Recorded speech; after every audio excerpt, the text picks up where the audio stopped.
in India, to give you an idea of how seriously they take this, guys, India, you must be a medical doctor in order to even use and practice homeopathy. Like someone can't just, become a practitioner of homeopathy. Like you actually must be a doctor in order to do that, which gives you an idea of how serious they take this healing energy. Mm. Why is it so not talked about here in the United States? And when we talked about this, Yeah. Abby, you even Mm. said to me, Brandon, and I had someone else do this too, Dr. Kim Martin, before Mm. we talked about naturopathic healing. And that Yes. was naturopathic. This is obviously very different. But Mhm. she was like, she said the same thing you did. She was like, just so you know, this is kind of a taboo topic that a lot Mhm. of people don't know about. They're not receptive to. And I was like, well, the people that are listening into this show definitely want to hear about it because they're looking for the Mhm. cutting edge. They're looking for what can help themselves naturally, right? Good. Why is that the case where you even gave me that preemptive remark of this is taboo? Why is that the Mm. case with this? Well, I don't wanna say that it's because it doesn't work because that's not true. But if you look at power and money and how it exists in our country, what has power and money? The pharmaceutical industry. Mm, And so there are a couple of hospitals that are more advanced that have some alternative complementary medicine in it. They'll have Reiki, they'll have acupuncture, they'll have cranial sacral therapy, they'll have massage, they'll have everything, but they won't put homeopathy in because it is somewhat of a direct competition to pharmaceutical medicine in its own way. It's not material medicine. It doesn't cost a fortune. I mean, a blue tube that so this is what homeopathic medicine looks like when you go into a store. It looks like this in a blue tube. Pretty much this is what you get. And this costs $7 to $10 depending on where you get it. yeah. That's it. And there's 80 pellets in here, which is good for probably a good 35 to 40 doses. I mean, this can last a really long time. If one dose worked on my son's ear infection, this thing is going to last a really long time. And they Wow. last a long time. They don't really, it says it expires, but I tell people that it really doesn't.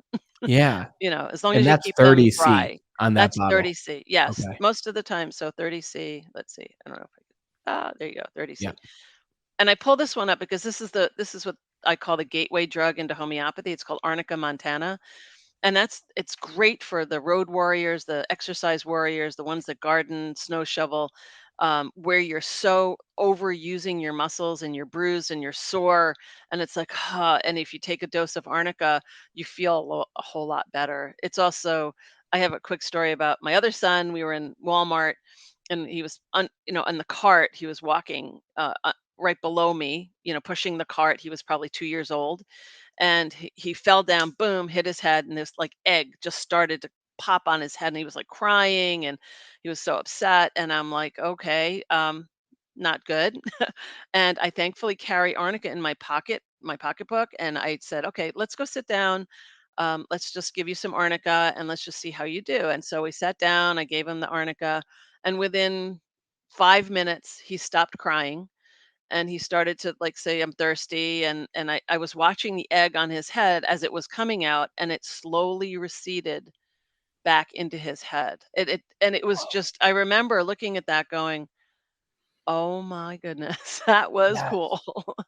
And so it is one of those really powerful remedies. And I took it after I had a C-section.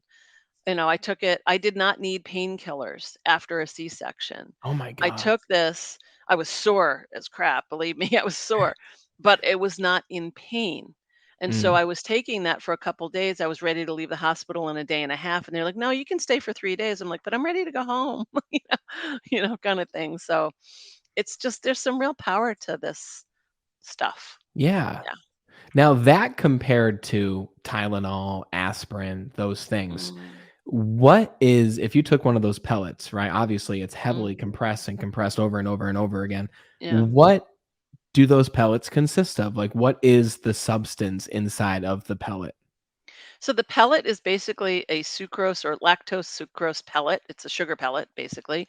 And that liquid that I was talking to you about that gets highly diluted, by the time you get, let's say, to a 30C glass that you have, you take a drop of that and drop it onto 80 pellets. 1 drop goes Whoa. on, and so the pellets are the delivery method. So the medicine, quote unquote, is on the outside of the pellet, and it's just the delivery method. So you put it under your tongue so that in a clean mouth, and you put it under your tongue to dissolve, and it goes into your system that way. And they all taste the same because it's just highly diluted energy water Yeah. onto these sugar pellets. But some of them do different things. Some of them do different things. So like this is my personal travel kit right here. Whoa. This it's an older version, but the newer ones look like this. So if you go to Amazon, you'll find this is the kit that's the most readily available from Helios. It's from the UK, and so they have these are all the pellets you can see in there Hmm. like that, and so you would have pretty much access to almost anything. This would Can you imagine traveling with something this small? Whoops, this small. And what it does is it is you have things for, traveler's diarrhea, for bumps and bruises, for bee stings, for burns, for stomach upset. I mean, you name it, you can help yourself with one of these kits. And a kit costs 65, $70 to have all these medicines at your disposal. This is blowing my mind. Th- Seriously, really. Like, Well, I appreciate that you want me to share this because I love this stuff. It's the coolest medicine on the planet. If there has to be medicine, this is the coolest medicine. It does I just have to say there is a place for conventional medicine. Believe me, if I'm in a car accident, I want everything that they have to offer. I want all the tests. I want painkillers if I'm really in a bad way. I want the surgery. I said, but for regular life, to stay well, to stay healthy, to do the work that I love to do, and all the people listening here, in order for you to do what you love to do, you want to be healthy and you want to feel like you can manage yourself, that taking homeopathy is a great way to stay healthy so you don't have to go to a hospital. You don't have to have surgery. You don't have to, take pharmaceuticals. I mean, that's really what it's about. It doesn't fix everything, but that's why we call it complementary yes, medicine. Wouldn't it yes. be nice if we could all play together in the sandbox and be happy and say, you know what, this stuff isn't working for your ear infections. Why don't you go see a homeopath? Yep. Maybe they could help you. They don't go that way.